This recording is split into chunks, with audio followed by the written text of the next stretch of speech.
You are now listening to Just Sex Talk. Now let's get to talking.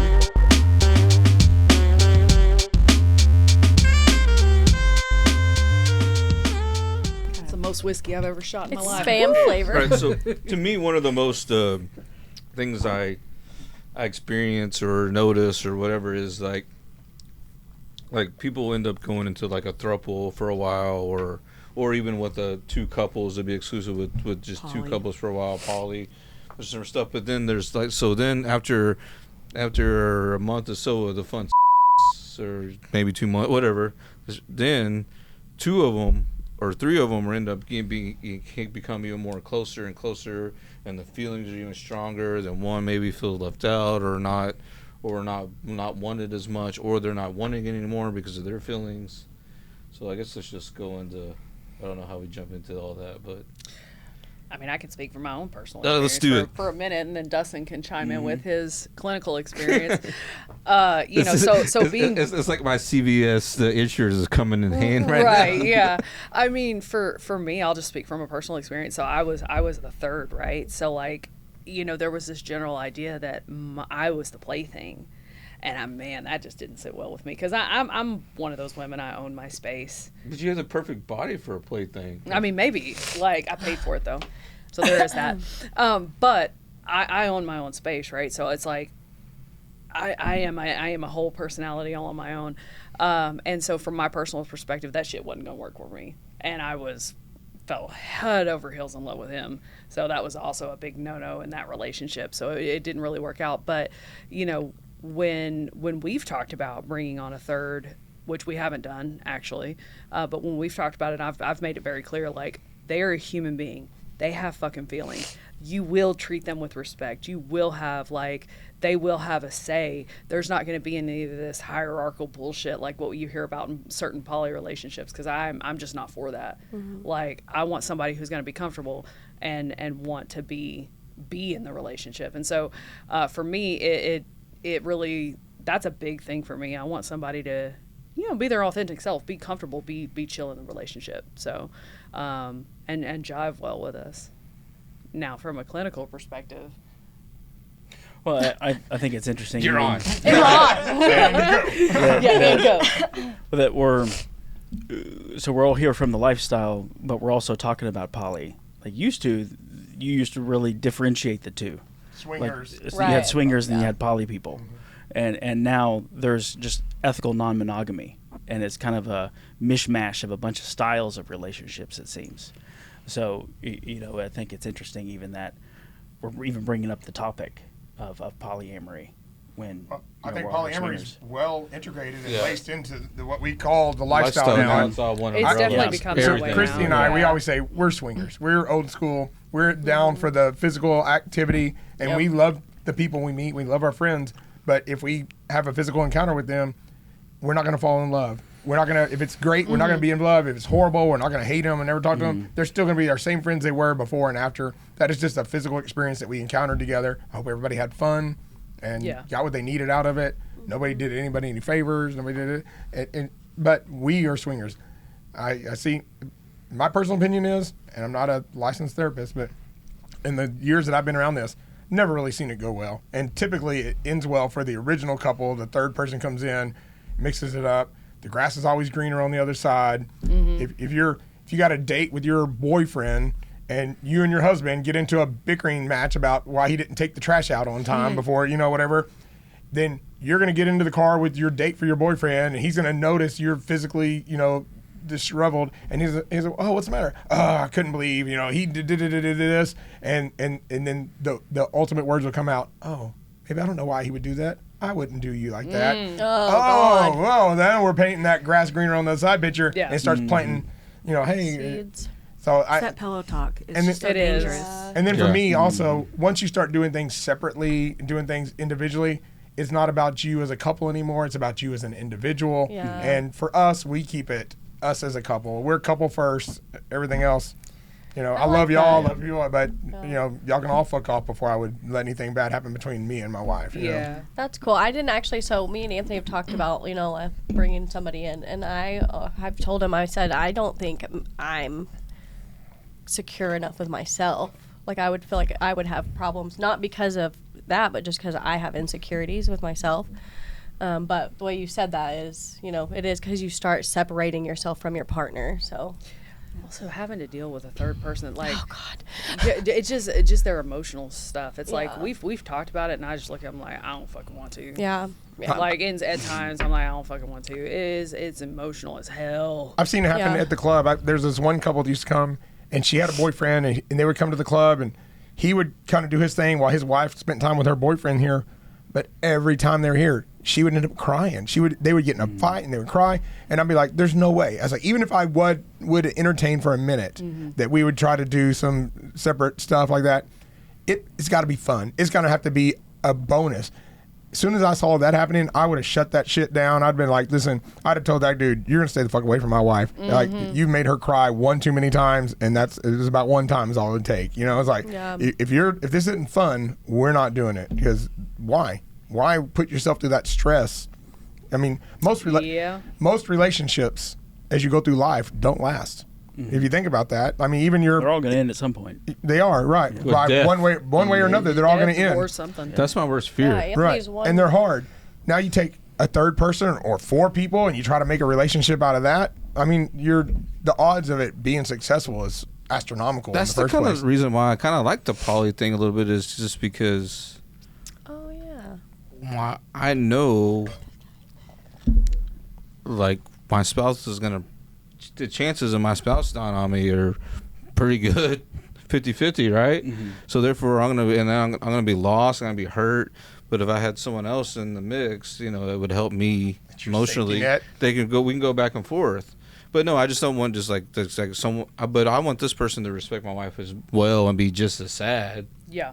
Right, I would want So this, and then then if I pass, well, at least my wife would have someone to because there's a time when you're going to go through this grieving period, no matter who you are, there's this. Death, I would think at least a year. But you can want that all you want to, but if your partner is not as into it as much as you are, it's just a recipe for disaster. Because now you're just building up resentment over and over and over, because you're like, I want something that you don't want, and I'm willing to be selfish enough to insist you do it. I get that. I'm just giving my point of view of why I like it. I wasn't talking about you. I was just saying in general. There's also a common redefinition of what a successful relationship means in the poly community.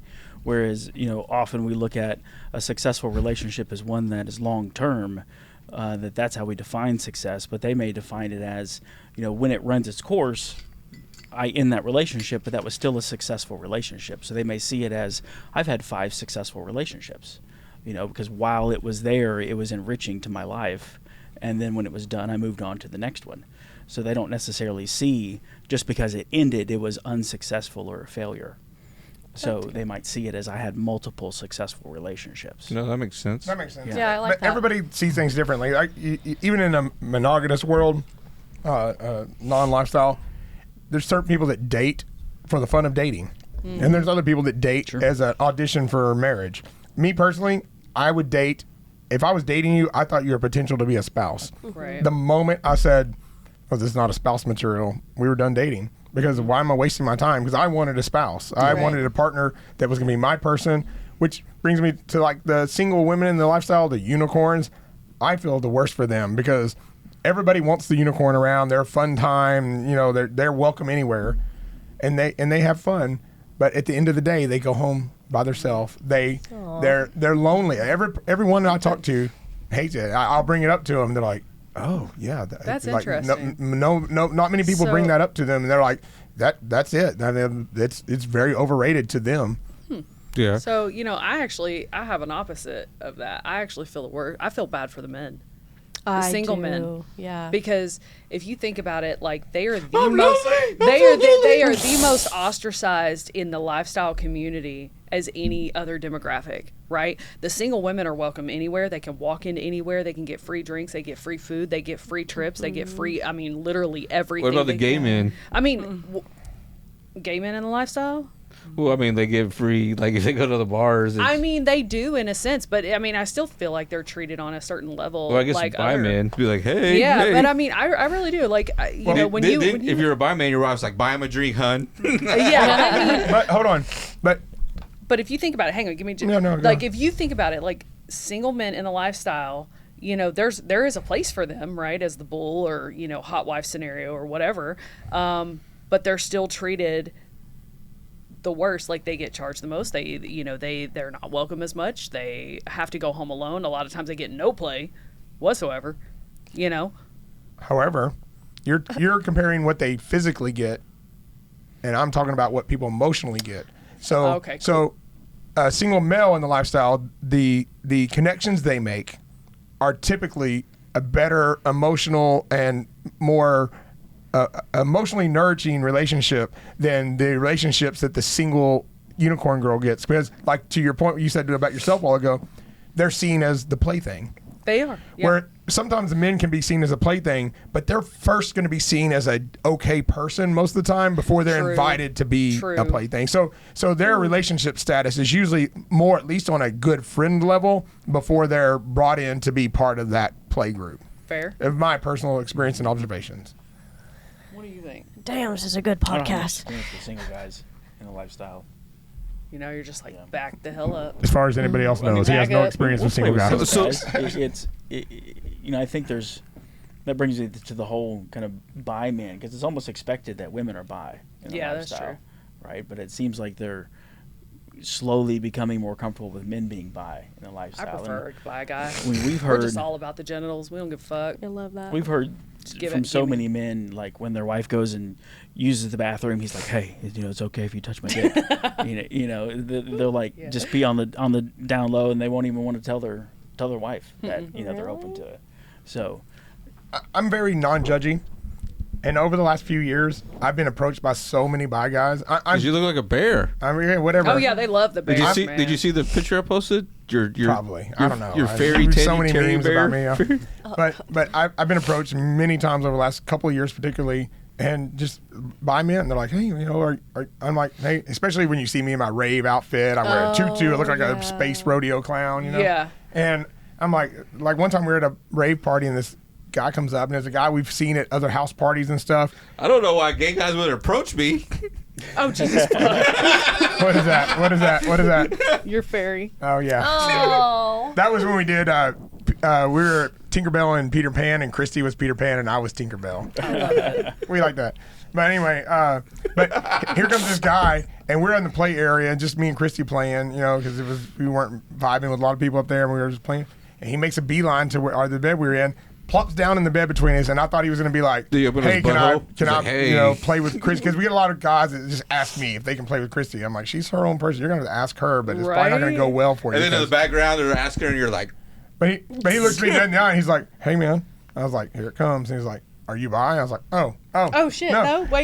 You know, no, I'm not bi. Thank you. And I was like, but I get it based on what I'm wearing. I'm not offended. You know, whatever. You're still cool. Don't worry about, no hard feelings. no, I just like being And pegged. he was like, Ignore the I don't photo. want to do any penetrating stuff. But, I was like, stop you Let me right suck your there. dick. Still not bi. Thank you very much. I was like, and I'm like, flattered. yeah. Yeah, that's wild though that they just plop down. Yeah. Like But so before I got no the lifestyle, invitation whatsoever. Eagle position. before I was in lifestyle, before I met Christy, the girl I dated for a couple of years, she was a hairstylist. All her Oh, God. all her friends were gay guys and girls. We spent course. so much time in the neighborhood, and it was like it was cool. We had a great time. And every once in a while, her best friend, who was a big drag queen, he would be like, I hope you're not offended, but Jeff was here the other day and he met you and he thought you were cute. And I'm like, I'm not offended. Tell Jeff I said thank you, but no, I'm not interested. But I mean, I'm still flattered. Anytime somebody thinks you're attractive, that's flattering. I don't Sure. care who it is, unless you're insecure in your own sexuality. Then you're like,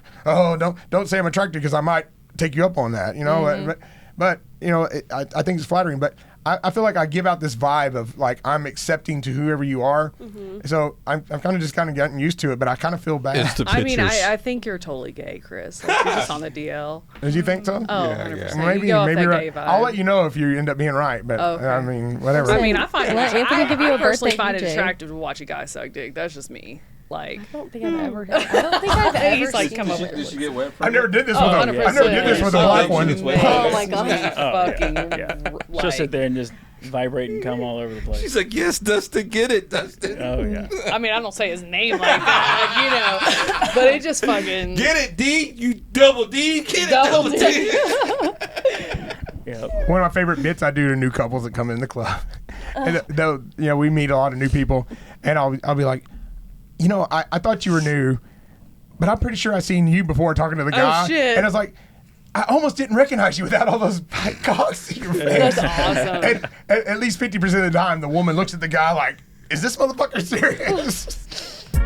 Just Sex Talk is fueled by the haters and recorded live at the Lifestyle Nation studio in Dallas-Fort Worth, Texas. We hope you enjoyed the show. If not, then this show just isn't for you, and no hard feelings. To experience more shows, go to JustSexTalk.com. And to contact the show, send an email to JustSexTalkPodcast@gmail.com.